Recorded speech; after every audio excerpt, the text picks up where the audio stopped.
আসসালামু আলাইকুম, মোহসিনা শাওন আপনাদের সবাইকে আমন্ত্রণ জানাচ্ছি এনটিভি দুপুরের খবরে। ক্রাউন সিমেন্ট শিরোনাম দেখছিলেন, এবার পুরো খবর। শুধু পুলিশের গুলি নয়, আন্দোলনে নিহতদের অনেকের শরীরে নিষিদ্ধ অস্ত্রের বুলেটের অস্তিত্ব মিলেছে বলে জানিয়েছেন স্বরাষ্ট্র উপদেষ্টা এম সাখাওয়াত হোসেন।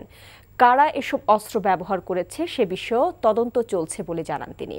পোশাক পরিবর্তন নিয়ে স্বরাষ্ট্র উপদেষ্টা বলেন, পুলিশ সদস্যদের দাবির প্রেক্ষিতেই এমন সিদ্ধান্ত নেওয়া হয়েছে। যেসব পুলিশ কর্মকর্তার নির্দেশে গণহত্যা সংঘটিত হয়েছে তাদের বিচার দ্রুত করার আশ্বাস স্বরাষ্ট্র উপদেষ্টার। তারা কে কোথায় আত্মগোপনে আছেন তাও মন্ত্রণালয়ের জানা। আপেল শাহরিয়ারের রিপোর্ট। বৈষম্য বিরোধী ছাত্র আন্দোলনের কোটা সংস্কার কর্মসূচিতে আহত আনসার সদস্যদের দেখতে সোমবার সকালে ঢাকা সেনানিবাসে সম্মিলিত সামরিক হাসপাতালে যান স্বরাষ্ট্র উপদেষ্টা। ছাত্র জনতার গণ অভ্যুত্থান ঠেকাতে গিয়ে আহত হন বহু আনসার সদস্য। পুলিশের গুলি ছাড়াও আন্দোলনে নিহত অনেকের শরীরে নিষিদ্ধ অস্ত্রের বুলেটের অস্তিত্ব পাওয়া গেছে। অস্ত্রধারীদের গ্রেপ্তারে অভিযান চলছে বলে জানান স্বরাষ্ট্র উপদেষ্টা।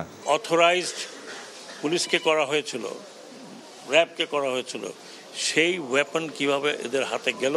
আনসারদের, ওরা তো বাইরে হয় নাই, একজন দুজন হতে ছিল, তাদের ওখানে ফায়ার করলো। যাদের হাতে এই আনঅথরাইজড ওয়েপন আছে, আগামী 7 দিনের মধ্যে তারা নির্দিষ্ট থানায় জমা দেবেন। যদি জমা না দেন তাহলে দুইটা চার্জ লাগবে। একটা হচ্ছে অবৈধ ওয়েপন, আর একটা হচ্ছে সরকারি নিষিদ্ধ ওয়েপন আপনাদের হাতে। সেটার জন্য আন্তর্জাতিক আদালতও যাওয়া যেতে পারে যে একটু কোথা থেকে পেয়েছেন। সরকার পতনের এক দফা দাবিতে পুলিশ বাহিনীর অতিরিক্ত বল প্রয়োগ প্রশ্নবিদ্ধ করে বাহিনীর কর্মকাণ্ডে। শিক্ষার্থী জনতার উপর গুলি চালানো হয়। আবারও কাজে ফিরলেও আগের পোশাকে দায়িত্ব পালনে অনীহা রয়েছে পুলিশ সদস্যদের। সবাই যে খারাপ তা তো না। আমি কি বলতে পারবো যে সব খারাপ? 100% পুলিশ খারাপ ছিল, সবাই দানব হয়ে গেছিল। এখন তো তাদের রিয়েলাইজেশন হচ্ছে যে হোয়াট দে হ্যাভ ডান। এবং আমাকে যেটা তারা নিজেরাই বলছে যে আমরা এই পোশাক পরে একদিনও বেরোতে চাই না। তারপর আইজি সাহেব আমরা বললাম যে ভাই এটা একটু বললেই তো হবে না, একটু সময় লাগবে। ওরা বলে আমি কালকে দেখলাম যে এই ট্রাফিক পুলিশ শুধু পুলিশের একটা জ্যাকেট পরে দাঁড়িয়ে আছে রাস্তায়। তো তাদের মধ্যে তো একটা উপলব্ধি হয়েছে, তারা তো এখন দেখছে যে what they have not done, তাদেরকে দিয়ে করানো হয়েছে। বিশৃঙ্খলা সৃষ্টির চেষ্টা হলে কঠোর হাতে দমনের হুঁশিয়ারি দেন এ উপদেষ্টা। Apple Shahriar, NTV news, Dhaka. শপথ নেয়ার পর প্রথমবারের মতো 25টি মন্ত্রণালয় ও বিভাগের সচিব ও জ্যেষ্ঠ সচিবদের সঙ্গে বৈঠক করেছেন অন্তর্বর্তীকালীন সরকারের প্রধান উপদেষ্টা প্রফেসর ডক্টর মোহাম্মদ ইউনূস। সোমবার বেলা 11টায় শুরু হয়ে প্রধান উপদেষ্টার কার্যালয় ও বাসভবন রাষ্ট্রীয় অতিথি ভবন যমুনায় এই বৈঠক শেষ হয়েছে। এর আগে রোববার মন্ত্রিপরিষদ বিভাগ থেকে এ সংক্রান্ত চিঠি 25টি মন্ত্রণালয় ও বিভাগে পাঠানো হয়। চিঠিতে বলা হয়েছে, বৈঠকে শুধু সংশ্লিষ্ট মন্ত্রণালয় ও বিভাগের সচিব এবং জ্যেষ্ঠ সচিবরা উপস্থিত থাকবেন। এছাড়া নিজ নিজ মন্ত্রণালয়ে চলমান কর্মকাণ্ড সম্পর্কে প্রধান উপদেষ্টাকে অবহিত করবেন সচিবরা। প্রতিটি মন্ত্রণালয় এবং বিভাগের বিষয়ে নির্দিষ্ট কর্মপরিকল্পনা চূড়ান্ত হতে পারে।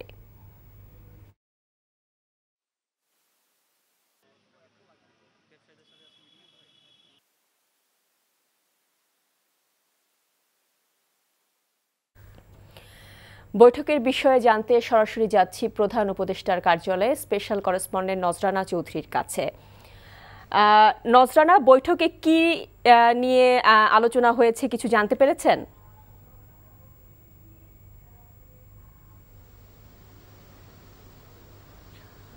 শাওন, বৈঠকটি শেষ হয়েছে বেশ আধা ঘন্টা আগেই হবে। তবে আধা ঘন্টা আগে বেশিরভাগ সচিবরা বের হয়ে গেলেও কয়েকজন সচিব কিন্তু এরপরেও ছিলেন, 3-4 জন সচিব। আমি নাম ধরে বলতে পারি যে কৃষি সচিব, গণপূর্ত সচিব এবং প্রবাসী কল্যাণ সচিব মন্ত্রণালয়ের সচিব কিন্তু তারপরেও ছিলেন। সর্বশেষ 2 মিনিট আগে কৃষি মন্ত্রণালয়ের সচিব বের হয়ে গেছেন। তো আমরা যতদূর জেনেছি যে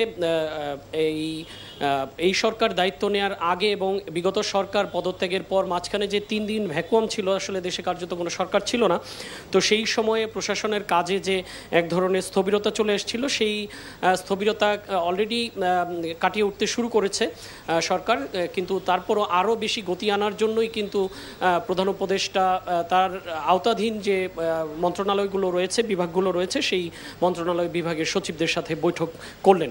তো ক্যাবিনেট সেক্রেটারিও ছিলেন এখানে। তো যেহেতু বৈঠকের পর কোনো ব্রিফিং হয়নি, তো আমরা নির্দিষ্ট করে বলতে পারছি না যে কী কী বিষয়ে আলোচনা হয়েছে।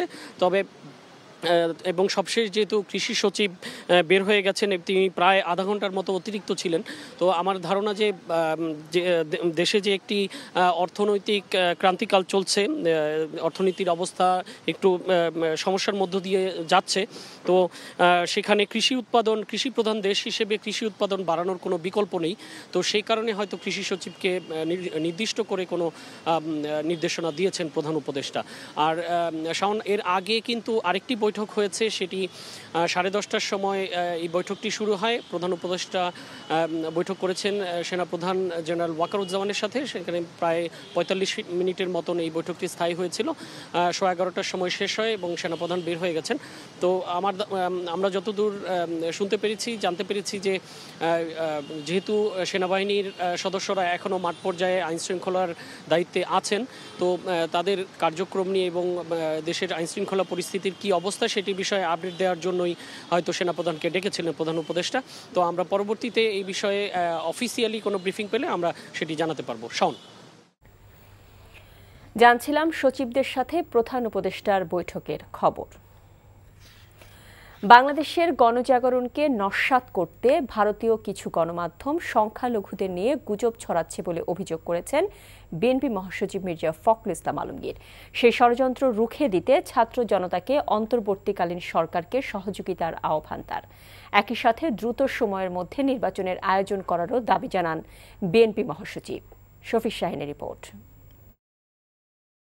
সাবেক রাষ্ট্রপতি শহীদ প্রেসিডেন্ট জিয়াউর রহমান ও বিএনপি চেয়ারপারসন বেগম খালেদা জিয়ার ছোট ছেলে আরাফাত রহমান কোকোর ৫৫তম জন্মবার্ষিক সোমবার। তত্ত্বাবধায়ক সরকারের আমলে নির্যাতন ও কারাভোগের পর চিকিৎসার জন্য থাইল্যান্ডে যান কোকো। সেখান থেকে মালয়েশিয়া যান তিনি। ২০১৫ সালে মালয়েশিয়াতে মৃত্যু হয় আরাফাত রহমান কোকোর। জন্মদিন উপলক্ষে শ্রদ্ধা জানাতে দলীয় নেতাকর্মীদের নিয়ে বনানী কবরস্থানে যান বিএনপি মহাসচিব মির্জা ফখরুল ইসলাম আলমগীর। তিনি অভিযোগ করেন ১/১১ সরকারের নির্যাতনের কারণে দীর্ঘদিন অসুস্থ থাকার পর মারা যান কোকো। ফখরুল জানান, ছাত্র জনতার বিপ্লব নস্যাৎ করতে প্রতি বিপ্লবের ষড়যন্ত্র চলছে। প্রতি বিপ্লবের যে আশঙ্কা, সেই আশঙ্কা থেকে দেশে মুক্ত করবার জন্য অত্যন্ত সজাগ থেকে রাস্তায় থেকে আমি সেই তাদের যে চক্রান্ত শুরু হয়েছে সেই চক্রান্তকে প্রতিরোধ করবার সকল ব্যবস্থা গ্রহণ করবেন। জনগণের কাছে আমার এই হচ্ছে প্রত্যাশা। দ্রুত সময়ের মধ্যে নির্বাচন আয়োজন করার দাবিও জানান বিএনপি মহাসচিব। আমি অনুরোধ করব গভর্নমেন্টকে যে অতি দ্রুত নির্বাচনের জন্য একটা ক্ষেত্র তৈরি করা এবং সমস্ত বিপদগুলোকে কাটিয়ে সত্যিকার অর্থেই একটা মুক্ত বাংলাদেশ নির্মাণ করার জন্য যত তাড়াতাড়ি সম্ভব তারা একটা নির্বাচনের ব্যবস্থা করবেন। নির্বাচনের মধ্যে দিয়ে জনগণের একটা ১৯৬৯ সালের ১২ আগস্ট জন্মগ্রহণ করেন জিয়াউর রহমান ও খালেদা জিয়ার ছোট ছেলে আরাফাত রহমান কোকো। Shafiq Shahin, NTV news, Dhaka.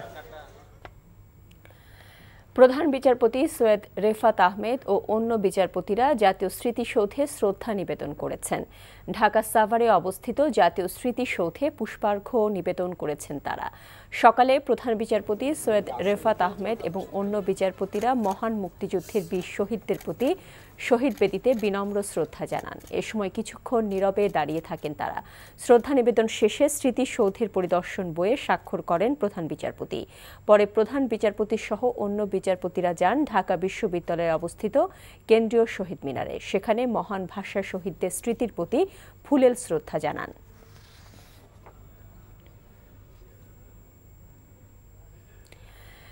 প্রাথমিক শিক্ষার মানের উন্নয়ন প্রয়োজন উল্লেখ করে প্রাথমিক এবং গণশিক্ষা উপদেষ্টা ডাক্তার বিধান রঞ্জন রায় বলেছেন, প্রাথমিক শিক্ষা জাতির ভিত হলেও তা যেভাবে গুরুত্ব পাওয়া উচিত দেশে তা পায় না। সচিবালয়ে সাংবাদিকদের একথা বলেন তিনি। আমাদের শিশুরা বিভিন্ন রকম শিক্ষা প্রতিষ্ঠানে যাচ্ছে, কিন্তু এই মুহূর্তে যেটা আমাদের প্রয়োজন সেটা হচ্ছে মানের উন্নয়ন করা, প্রাথমিক শিক্ষার মানের উন্নয়ন করা, যেন আমাদের শিশুরা সুনাগরিক হিসেবে গড়ে ওঠে। সামগ্রিকভাবে একটা অস্থিরতা তৈরি হয়েছে, আর বাচ্চারা তো খুব ছোট, ফলে যদি অস্থিরতা কম না কমে সমস্যাগুলো থাকে তাহলে তো মানুষজন বাচ্চাদের স্কুলে পাঠাতেও আগ্রহ বোধ করে না। ডিক্লেয়ার দিলেই তো হয় না ব্যাপারটা। সেই জন্যই এই বিষয়টা ঠিক করে আমরা আপনাকে জানাবো। ছাত্র জনতার বিজয়কে ভণ্ডুল করতে দেশি বিদেশি চক্রান্ত শুরু হয়েছে উল্লেখ করে সুজন সম্পাদক বদিউল আলম মজুমদার বলেছেন, এখন জন আকাঙ্ক্ষার পাহারাদার হতে হবে সবাইকে। জাতিসংঘের সহায়তায় সাম্প্রতিক নজিরবিহীন প্রাণহানি এবং মানবাধিকার লঙ্ঘনের বিচারের দাবি জানিয়েছেন টিআইবির নির্বাহী পরিচালক ডক্টর ইফতেখারুজ্জামান। অনলাইন প্ল্যাটফর্ম জুড়ে এক সেমিনারে তারা এসব কথা বলেন। ছাত্র জনতা আন্দোলনকে কেন্দ্র করে যে নজিরবিহীন প্রাণহানি, মানবাধিকার লঙ্ঘনের বহুমুখী ঘটনা ঘটেছে অনজিরবিহীন ভাবে, তার সাথে জড়িত সকলকে, তার জন্য দায়ী সকলকে জাতীয় আন্তর্জাতিকভাবে গ্রহণযোগ্য প্রক্রিয়ার মাধ্যমে জবাবদিহি ন্যায় বিচার নিশ্চিত করতে হবে। আমরা মনে করি যে, আমি এখনো মনকে দৃঢ় বিশ্বাস করি যে আমাদের উচিত হবে জাতিসংঘের সহায়তা নেওয়া। এটা ঘটেছে সাম্প্রতিককালে যে গোয়েন্দা নজরদারি নির্ভর একটা রাষ্ট্র রূপান্তর করা হয়েছে, বিগত সরকার বাংলাদেশে পরিচালনা করেছে, যার মাধ্যমে অধিকার হরণের সকল প্রকার স্বরূপ আমরা দেখতে পেয়েছি। এর ফলে এর সাথে জড়িত যত কালো আইন এবং যত প্রাতিষ্ঠানিক সক্ষমতা তৈরি করা হয়েছে, যার উপর ভিত্তি করে মিথ্যাচার নির্ভর যে অবকাঠামো তৈরি হয়েছে, সেটাকে ভেঙে দেওয়াটা নিশ্চিত করতে হবে। আশঙ্কা হচ্ছে আগামী কয়েকদিনে এই পরিস্থিতি ঘোলাটা করার জন্য অনেক প্রচেষ্টা হবে। তো আমাদের এই তরুণদেরকে কিন্তু সেই ব্যাপারে সজাগ থাকতে হবে। এই গণবিস্ফোরণের যে চেতনা, যে আকাঙ্ক্ষা, এটার পাহারাদার হওয়া, এটা যাতে হারিয়ে না যায়। এবং এই যে এর মধ্যে তো শুরু হয়েছে, এর মধ্যেই এটাকে ভণ্ডুল করার প্রচেষ্টা শুরু হয়েছে। দেশে বিদেশ থেকে এইরকম প্রচেষ্টাটা পরিচালিত হচ্ছে। বিগত বছরগুলোতে ন্যায় বিচারের মূল্যবোধকে নষ্ট করা হয়েছে বলে মন্তব্য করেছেন নবনিযুক্ত প্রধান বিচারপতি সৈয়দ রেফাত আহমেদ। তিনি বলেছেন, ছাত্র জনতার সীমাহীন আত্মত্যাগ, মহাজাগরণ ও অভ্যুত্থানের মাধ্যমে স্বাধীনতা অর্জিত হয়েছে। সততা, দক্ষতা এবং নিষ্ঠার সঙ্গে অর্পিত দায়িত্ব পালন করবেন তিনি। আজ দেশের 25তম প্রধান বিচারপতি সৈয়দ রেফাত আহমেদকে রীতি অনুযায়ী সম্বর্ধনা দেয় অ্যাটর্নি জেনারেল কার্যালয় এবং সুপ্রিম কোর্ট আইনজীবী সমিতি। এ সময় প্রধান বিচারপতির কাছে সিন্ডিকেট মুক্ত বিচার বিভাগ ও জাতির জন্য ন্যায় বিচারের প্রত্যাশা করেন অ্যাটর্নি জেনারেল। পরে প্রধান বিচারপতি আরও বলেন, মানুষের অধিকার প্রতিষ্ঠায় ন্যায় বিচার নিশ্চিতে কাজ করার কথা জানান। এদিকে 8 দিন পর কার্যক্রম শুরু হলো সুপ্রিম কোর্টের। আইনজীবী এবং কর্মকর্তাদের পদচারণায় মুখর হয়ে ওঠে সুপ্রিম কোর্ট প্রাঙ্গণ।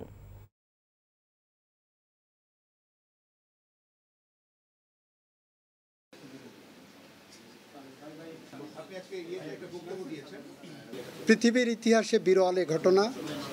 রাজপথ থেকে বিচারপতি নাম বলা হয়, অমুককে প্রধান বিচারপতি নিয়োগ করা হোক। এটা বলেছি যে পৃথিবীর ইতিহাসে বিরল, এই জন্য আমরা গর্বিত এবং ওনাকে সেটা স্মরণ করে দিয়েছি। এই প্রেক্ষাপটে আমি বলেছি, বাংলাদেশের বিচার বিভাগে যে সিন্ডিকেট চলে আসছে দীর্ঘদিন ধরে, সেই সিন্ডিকেট ভাঙতে হবে। ন্যায় বিচার প্রতিষ্ঠা করার জন্য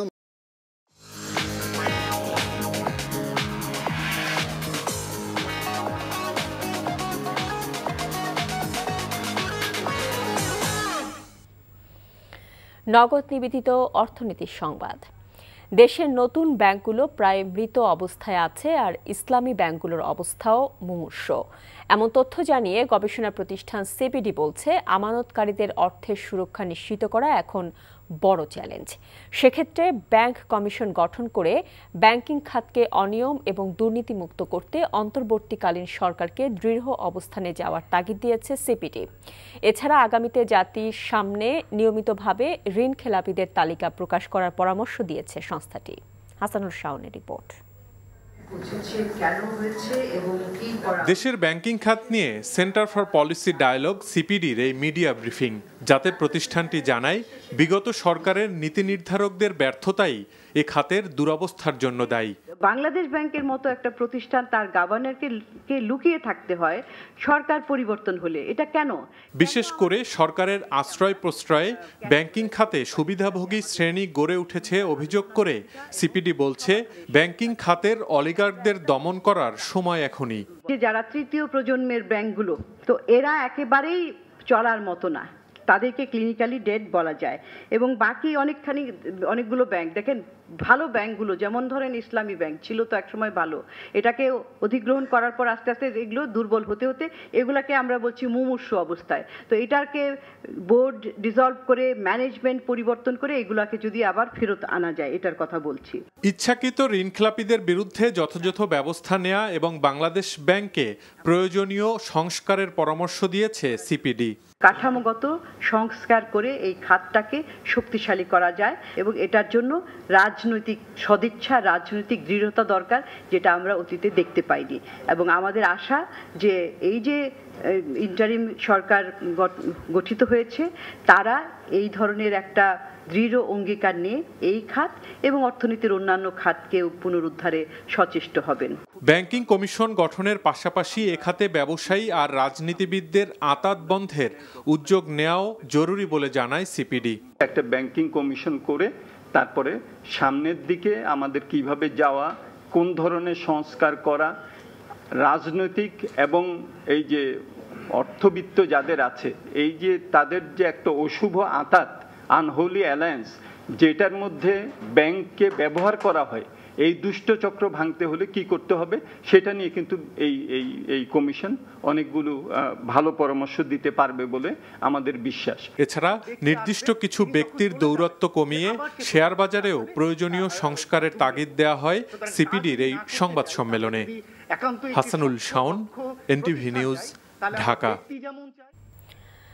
সংখ্যালঘুদের ওপর যে কোনো হামলার নিন্দা জানিয়ে ধর্ম উপদেষ্টা ডক্টর আফম খালিদ হোসেন বলেছেন, যারা উপাসনালয়ে হামলা করে তারা দুর্বৃত্ত, তাদের আইনের আওতায় আনা হবে। তিনি বলেন, জেলা প্রশাসকদের মাধ্যমে তালিকা করে ক্ষতিগ্রস্তদের প্রয়োজনীয় সহায়তা করা হবে। সচিবালয়ে সাংবাদিকদের তিনি একথা বলেন। সংখ্যালঘু সম্প্রদায়ের পাশে ধর্ম মন্ত্রণালয় সব সময় আছে, আগেও ছিল, এখনো আছে, আগামী দিনেও থাকবে। যারা এই ন্যাক্কারজনক হামলা উপাসনালয়ে করে তারা মূলত দুর্বৃত্ত। তো আমরা চেষ্টা করব দুর্বৃত্তদের আইনের আওতায় এনে কঠোর শাস্তি নিশ্চিত করার জন্য। যাদের অন্যান্য ক্ষতি হয়েছে তাদের তালিকা আমরা মন্ত্রণালয়ের মাধ্যমে সংগ্রহ করছি। ক্ষতিগ্রস্তদের আর্থিক সাহায্য আমরা কতটুকু করতে পারি সে বিষয়ে আমরা কালকে একটু সিদ্ধান্ত নেব। রাজনৈতিক পরিচয় নয়, মেধার আলোকে পাকিস্তান সফরে সাকিব আল হাসানকে বিবেচনা করা হয়েছে বলে জানিয়েছেন প্রধান নির্বাচক গাজী আশরাফ হোসেন লিপু। ভবিষ্যতে খেলোয়াড়দের জাতীয় রাজনীতিতে অন্তর্ভুক্ত না করতে বিষয়টি বিবেচনা করা উচিত বলে মন্তব্য তার। কুশলী আসিরের রিপোর্ট। ছাত্র জনতার গণ অভ্যুত্থানে নিশ্চুপ থাকা সাকিব আল হাসানকে নিয়ে পাকিস্তানের মাটিতে টেস্ট খেলবে জাতীয় দল। 5 আগস্ট আওয়ামী লীগ সরকারের পতনের পর আর সংসদ সদস্য নেই সাকিব। প্রধান নির্বাচক জানিয়েছেন, মেধার বিবেচনায় তাকে দলে রাখা হয়েছে। Sakib Al Hasan is definitely top player বাংলাদেশের। এখানে হয়তো আপনাদের অনেকেই আমাকে ফোন করেছেন, প্রশ্ন করেছেন যে সিলেকশনের ক্ষেত্রে আমরাও সিলেক্টররা ভেবেছি অনেক ইস্যু ছিল, বিকজ তিনি একজন রাজনৈতিক ব্যক্তিত্ব ছিল বিসাইড প্লেয়ার। তো আমরা সেটা নিয়ে ভেবেছি, বাট তার সিলেকশনটা হচ্ছে তার খেলার মেধার উপরে। তো সেই ক্ষেত্রে আমরা যে জিনিসটা ইউজুয়ালি করি সেটাই আমরা করেছি, তার মেধার জায়গাটাকেই আমরা সমুন্নত রেখে। চলতি বছর মোট 8টি টেস্ট রয়েছে লাল সবুজদের। প্রতিটি ম্যাচেই সাকিবকে নিয়ে ছক কষেছে টিম ম্যানেজমেন্ট। 8টা যে টেস্ট ম্যাচ হবে আপ টু যেটা আমরা ওয়েস্ট ইন্ডিজ দিয়ে শেষ করবো ডিসেম্বরে, সবগুলোতে তিনি অ্যাভেলেবেল থাকবেন এবং তিনি নিয়মিতভাবেই প্র্যাকটিস সেশনে আসবেন। হ্যাঁ, এখানে যেন প্র্যাকটিস সেশনে সবারই প্রত্যেকটা খেলোয়াড় বিদেশি কর্মকর্তার নিরাপত্তা একটা ইস্যু থাকে। দ্যাট ইজ ডেফিনেটলি বর্তমান পরিস্থিতির আলোকে সেটাকে তো দেশকে এনশিওর করতে হবে। ভবিষ্যতে হুট করে খেলোয়াড়দের জাতীয় রাজনীতিতে অন্তর্ভুক্ত করার বিষয়ে একটি গাইডলাইন তৈরির তাগিদ দিয়েছেন লিপু। একটা গাইডলাইন আসা উচিত সংশ্লিষ্ট প্রত্যেকটা ফেডারেশন কিংবা বোর্ড থেকে। আমি মনে করি যে সেই ক্রাইটেরিয়ায় আপনি যদি খেলাও থাকে, আপনার যদি রাজনৈতিক কর্মকাণ্ড থাকে, আপনি কোনটাকে প্রায়োরিটি দিবেন, that does becomes a issue.